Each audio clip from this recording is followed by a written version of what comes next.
الحمد للہ رب العالمین والصلاة والسلام علی افضل الانبیاء والمرسلین علی سیدنا محمد صلی اللہ علیہ وسلم الصادق الوعد الامین اللہم لا علم لنا الا ما علمتنا انک انت العلیم الحکیم اللہم لا علم لنا الا ما علمتنا انک انت العلیم الحکیم اللهم علمنا ما ينفعنا وانفعنا بما علمتنا وزدنا علما وارنا الحق حقا وارزقنا اتباعه وارنا الباطل باطلا وارزقنا اجتنابه واجعلنا ممن يستمعون القول فيتبعون احسنه وادخلنا برحمتك في عبادك الصالحين يا حي يا قيوم برحمتك نستغيث اللهم رب اشرح لي صدري ويسر لي امري واحلل عقدة من لساني يفقهوا قولي۔ اللہ پاک کی حمد و ثنا اور آقا دو جہاں نبی مکرم تاجدار عرب و عجم کی ذات گرامی پر درود و سلام کے بعد اللہ سبحانہ و تعالیٰ کا احسان عظیم ہے کہ اس نے ایک بار پھر ہمیں توفیق دی کہ ہمیں قرآن مجید فرقان حمید اس کتاب خالد جو نبی اکرم صلی اللہ علیہ وسلم کا معجزہ خالدہ ہے اس کو پڑھنے، سمجھنے اور اس کا پیغام دوسرے لوگوں تک پہنچانے کا ذریعہ بنایا۔ اللہ سبحانہ و تعالیٰ سے دعا ہے کہ وہ ہمیں قرآن کریم کو صحیح طریقے سے پڑھنے، سمجھنے، اس پر عمل کرنے اور اس کا پیغام دوسرے لوگوں تک پہنچانے کا ذریعہ بنائے۔ اس سے پہلے کہ ہم آج کی آیا کے بارے میں گفتگو شروع کریں، آج ہماری گفتگو کا مرکز و محور انشاءاللہ سورہ بقرہ کی آیت نمبر 29 ہوگی، 29۔ اگر آپ کے ذہن میں ہو تو اس سے پہلے کی نشست میں ہم نے جن آیات کریمہ پر گفتگو کی تھی وہ سورہ بقرہ کی آیت نمبر 27 اور 28 تھی، جس میں رب کائنات نے فرمایا کہ الذین ینقضون عہد اللہ من بعد میثاقہ ویقطعون ما امر اللہ بہ ان یوصل ویفسدون فی الارض اولئک هم الخاسرون۔ اور اگلی آیت میں فرمایا کہ کیف تکفرون باللہ وکنتم امواتا فاحیاکم ثم یمیتکم ثم یحییکم ثم الیہ ترجعون۔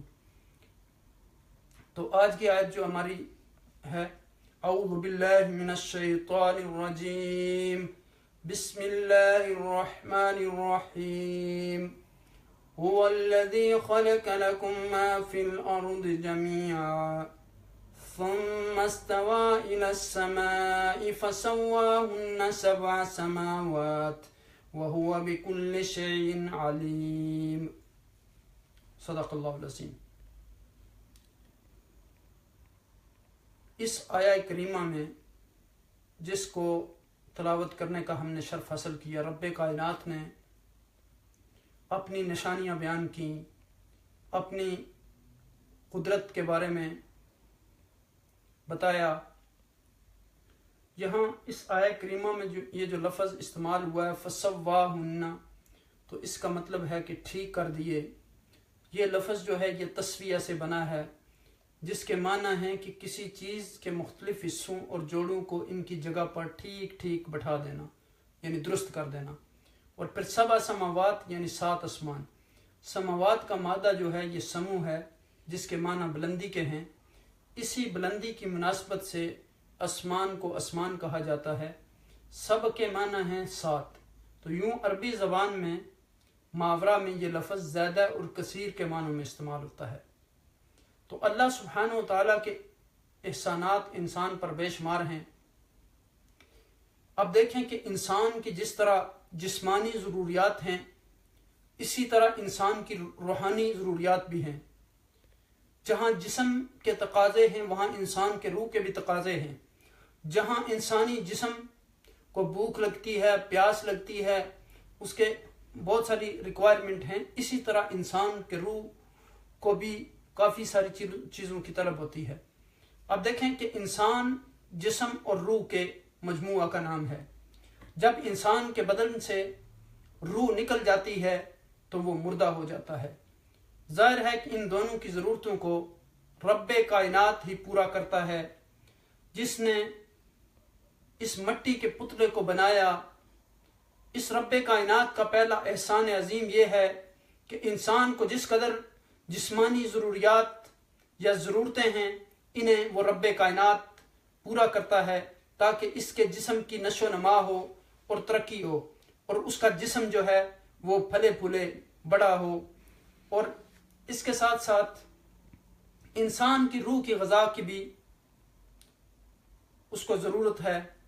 اور یہاں اس آیہ کریمہ کا جو مطلب ہے کہ پروردگار نے سب سے پہلے زمین کو تخلیق کیا، زمین کو پیدا کیا، اس میں ایک طرف دریا اور سمندر بہائے، دوسری طرف اونچے اونچے بلند بلند پہاڑ کھڑے کر دیے کہ آسمان سے باتیں کرتے ہیں، درختوں کے جنگل اگائے، زمین کے اندرونی حصہ کو انگنت خزانوں سے بھر دیا جس میں قیمتی پتھر ہیں، مچھلیاں ہیں پانی کے اندر۔ اور یہ ساری چیزیں رب کائنات نے یہ سب کچھ جو پیدا کیا حضرت آدم اور ان کی اولاد کی خاطر ہوا۔ اب انسان کا کام یہ ہے کہ وہ اپنی عقل سلیم کو استعمال کرتے ہوئے رب کائنات کی ان نعمتوں سے، رب کائنات کی ان نشانیوں سے، ان چیزوں سے استفادہ کرے، ان سے مناسب فائدہ اٹھائے۔ اب جمیعاً کا لفظ کہہ کر بتایا کہ یہ سب حضرت آدم علیہ السلام کی اولاد کے لیے ہے، وہی اس سے فائدہ اٹھانے کی اقدار ہے۔ انسان کے جسم کے ساتھ اس کی روح کی بھی پرورش ہونی چاہیے۔ اب دیکھیں کہ جب انسان کا جسم تقاضا کرتا ہے، اس کو بھوک لگتی ہے تو وہ کھانا کھاتا ہے تو اس کی بھوک مٹ جاتی ہے، جب اس کو پیاس لگتی ہے تو پانی پیتا ہے تو اس کی پیاس بجھ جاتی ہے۔ اسی طرح انسان کی روح کے لیے جب انسان اللہ کا ذکر کرتا ہے، جب انسان اللہ کی طرف رجوع کرتا ہے، جب اللہ کی کتاب کی طرف وہ رجوع کرتا ہے، اللہ کی کتاب کے ساتھ اپنا مضبوط تعلق قائم کرتا ہے، اللہ کے ساتھ اپنا تعلق جوڑتا ہے، صالحین اور متقین کے ساتھ اپنا تعلق جوڑتا ہے، تو اس کے ذریعے اس کے روح کو غذا ملتی ہے۔ اب دیکھیں کہ یہاں رب کائنات نے ارشاد فرمایا کہ هو الذی خلق لکم ما فی الارض جمیعا، یعنی وہی ہے جس نے پیدا کیا تمہارے لیے جو کچھ زمین میں، ثم استوى، پھر قصد کیا الی السماء، طرف اسمان کے، فسواہن سبع سماوات، پھر اس نے 7 آسمان بنا دیے ٹھیک ٹھیک طریقے سے، ان کو ٹھیک کر دیا، یعنی ان کو عدل کے ساتھ بنایا۔ وَهُوَ بِكُلِّ شَيْءٍ عَلِيمٌ، اور وہ ہر چیز پر قادر ہے، ہر چیز کا علم ہے اللہ سبحانہ وتعالیٰ کے پاس۔ یعنی وہ ذات پاک ایسی ہے کہ جس نے تمہیں پیدا کیا تمہارے فائدے کے لیے، جو کچھ بھی زمین میں موجود ہے سب کا سب، پھر توجہ کی اسمان کی طرف، سو درست کر کے بنائے 7 آسمان، اور وہ تو سب چیزوں کے جاننے والے ہیں۔ اب یہاں دیکھیں کہ رب کائنات نے ارشاد فرمایا اس میں کہ هو الذی خلق لکم ما فی الارض جمیعا، یعنی اس سے پہلے کی آیہ کریمہ میں حکم دیا گیا تھا کہ یا ایھا الناس اعبدوا ربکم الذی خلقکم والذین من قبلکم لعلکم تتقون، اے لوگو تم عبادت کرو اس رب کی کہ جس نے تمہیں پیدا کیا اور تم سے پہلے لوگوں کو بھی پیدا کیا، تاکہ تم تقوی کی زندگی اختیار کر لو، تاکہ تم بچ جاؤ، تاکہ تم برے انجام سے تمہاری حفاظت ہو جائے۔ اور پھر اس کے بعد اب دیکھیں کہ یہاں جو آخری آیہ کریمہ ہم نے پڑھی تھی، یہ بھی رب کائنات کے وجود پر ایک دلیل ہے، اور اتنی مضبوط دلیل ہے کہ جس کے سامنے انسان جو ہے وہ بے بس ہو جاتا ہے، اس کے پاس کوئی جواب نہیں ہے۔ کیف تکفرون باللہ وکنتم امواتا فاحیاکم ثم یمیتکم ثم یحییکم ثم الیہ ترجعون، یعنی رب کائنات نے تمہیں عدم سے وجود دیا، تمہاری زندگی نہیں تھی، تم کو زندگی عطا کی، پھر موت عطا کی، پھر تمہیں زندگی عطا کرے گا۔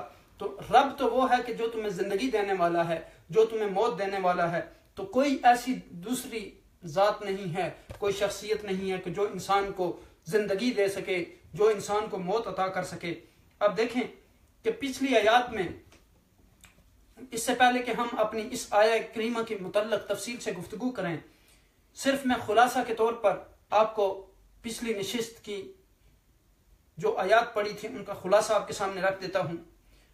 ان آیات میں سب سے پہلے جو ہم نے پڑھا تھا وہ یہ ہے کہ لا الہ الا اللہ محمد رسول اللہ پڑھ کر میثاق کو توڑنا نہیں چاہیے، جو ہمیں سبق ملا تھا اس سے، کیونکہ یہ فاسقین لوگ جو تھے یہ عہد کو پختہ کرنے کے بعد توڑ دیتے تھے، اور پھر جن چیزوں کو اللہ سبحانہ و تعالیٰ نے جوڑنے کا حکم دیا ہے اس کو توڑنا نہیں چاہیے۔ اور یہ بھی فاسقین کی علامت تھی کہ وَيَقْطَعُونَ مَا أَمَرَ اللَّهُ بِهِ أَن يُوصَلَ، اور پھر آگے زمین پر فساد نہیں کرنا چاہیے، قتل و غارت نہیں کرنی چاہیے، تباہی و بربادی نہیں پھیلانی چاہیے، لوگوں کے اخلاق کو برباد نہیں کرنا چاہیے، ان کے اخلاق کو بگاڑنا نہیں چاہیے، زمین پر دنگا فساد فتنہ، لوگوں کو قتل کرنا، بچوں کو قتل کرنا، عورتوں کو قتل کرنا، یہ کسی طرح بھی اسلام نہیں ہے۔ اس چیز کا خیال رکھنا چاہیے، اور زمین میں فساد کرنے سے انسان کو اجتناب کرنا چاہیے۔ پھر انسان کو اس بات کو نہیں بھولنا چاہیے کہ اللہ کے وجود کا اس کو انکار کسی صورت میں بھی نہیں کرنا چاہیے، اور یہ یاد رکھنا چاہیے کہ جہاں سے انسان آیا ہے وہاں ہی اسے ایک دن واپس جانا ہے۔ یعنی آپ دیکھیں کہ علامہ اقبال رحمۃ اللہ علیہ نے بڑے خوبصورت انداز میں فرمایا تھا کہ آتے ہوئے اذان ہوئی اور جاتے ہوئے نماز، اتنے قلیل وقت میں آئے اور چلے گئے۔ یہ سارا فاصلہ ہے انسان کی زندگی اور موت کے درمیان کا۔ آتا ہے تو اس کے کان میں اذان دی جاتی ہے، اور جاتا ہے تو اس کی نماز جنازہ ہوتی ہے۔ ہم نہ اپنی مرضی سے اس دنیا میں آتے ہیں، نہ اپنی مرضی سے اس دنیا سے جاتے ہیں۔ اس لیے جو اللہ سبحانہ و تعالیٰ نے ہمیں فرصت دی ہے اس دنیا کے لیے، تو ہمیں یہ چاہیے کہ ہم اس دنیا میں رہتے ہوئے اللہ اور اس کے رسول صلی اللہ علیہ وسلم کے احکامات کے مطابق اپنی زندگی گزاریں۔ جب ہم اس دنیا میں رہ کر اللہ کی مرضی کے مطابق زندگی گزاریں گے تو قیامت والے دن پھر رب کائنات ہم سے پوچھیں گے کہ اب آپ کی کیا مرضی ہے۔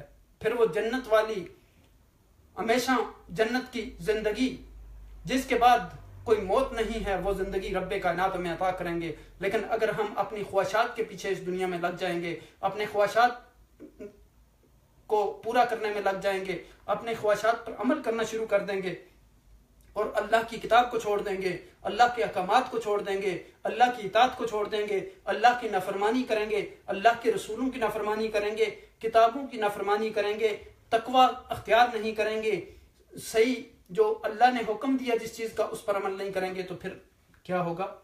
پھر اللہ سبحانہ و تعالیٰ کی مدد و نصرت جو ہے وہ ہمارے ساتھ نہیں رہے گی، اور پھر شیطان آپ کو بھٹکائے گا، اور پھر وہ آپ کو شیطان کے راستے پر لے جائے گا۔ اب دیکھیں کہ دو راستے ہیں، ایک رحمان کا راستہ ہے، ایک شیطان کا راستہ ہے۔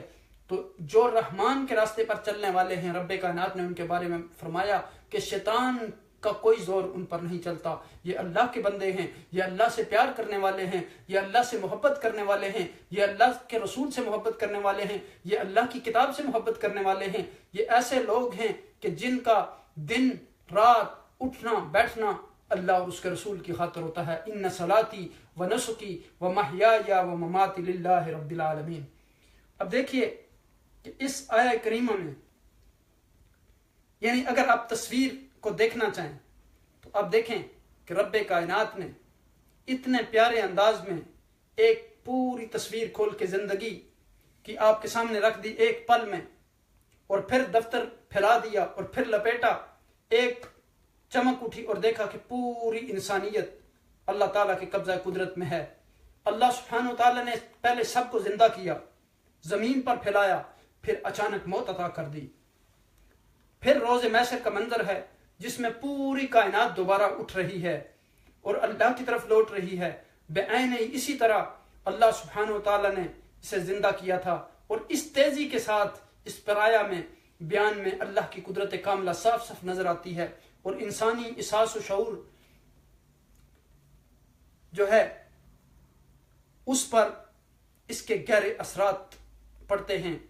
اب دیکھیں کہ اس پہلی چمک کے متصلاً بعد پھر ایک نئی روشنی پھوٹتی ہے، ایک روشنی کی دوسری کرن آتی ہے جو ہر طرف روشنی کر دیتی ہے، ہر طرف اجالا کر دیتی ہے، جو پہلی کے لیے تکمیل کا درجہ رکھتی ہے۔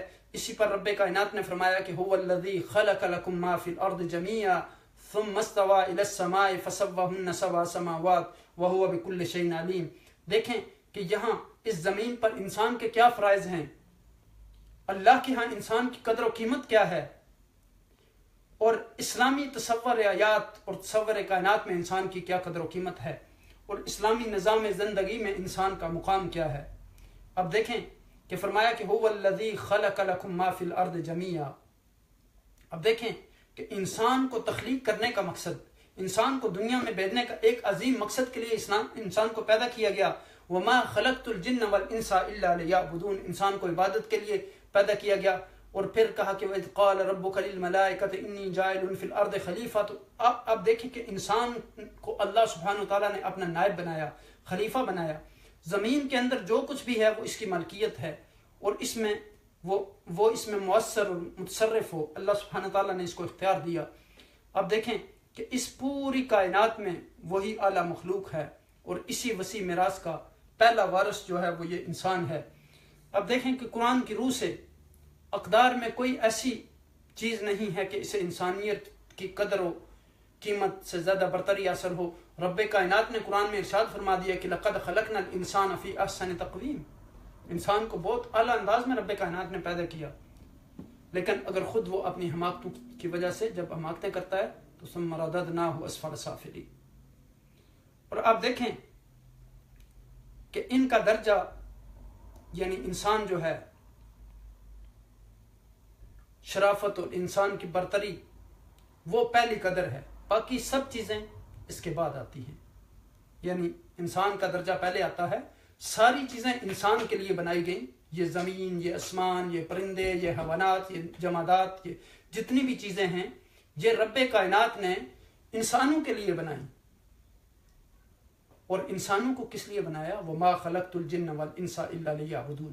تو پھر گویا ہمارا یہ حق بنتا ہے کہ ہم جس رب نے ہمارے ساتھ، کتنا رب پیار کرتا ہے، کتنی محبت کرتا ہے، ہر چیز ہمارے روح کے تقاضے کے لیے بھی رب کائنات نے ہمیں بے شمار چیزیں عطا کی، اور اسی طرح رب کائنات نے ہمیں جو ہے وہ اور بھی چیزیں عطا کی۔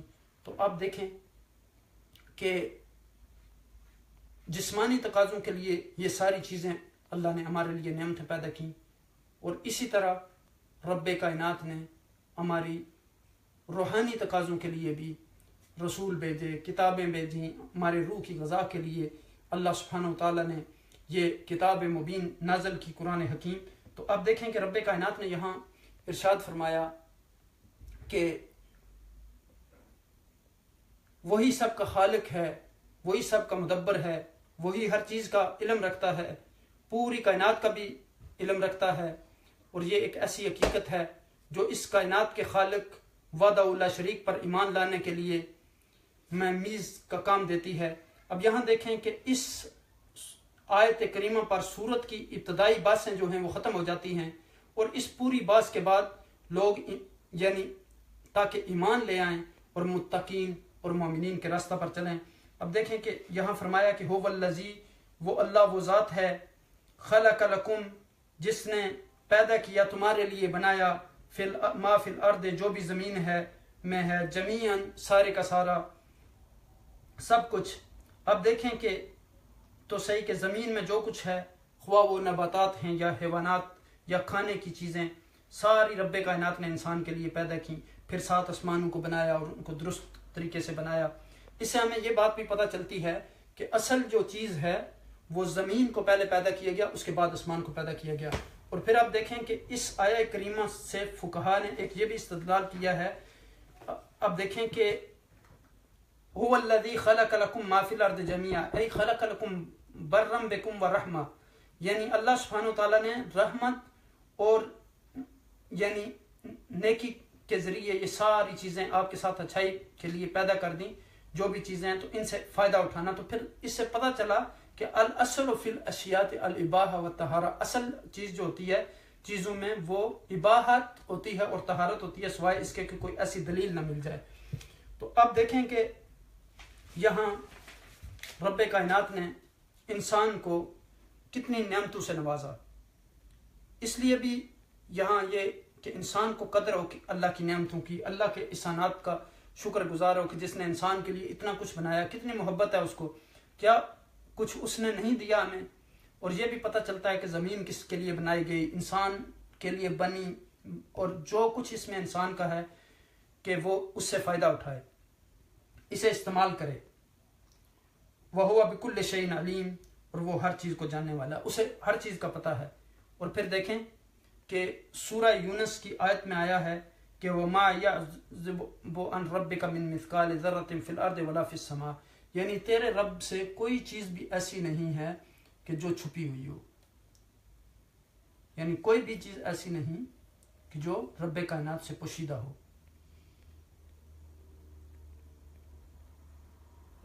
تو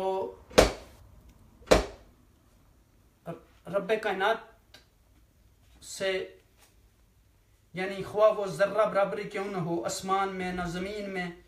تو اسی طرح سورہ آل عمران میں آتا ہے ان اللہ لا یخفی علیہ شیء فی الارض ولا فی السماء، اللہ سے کچھ بھی چھپا ہوا نہیں، نہ آسمان میں نہ زمین میں۔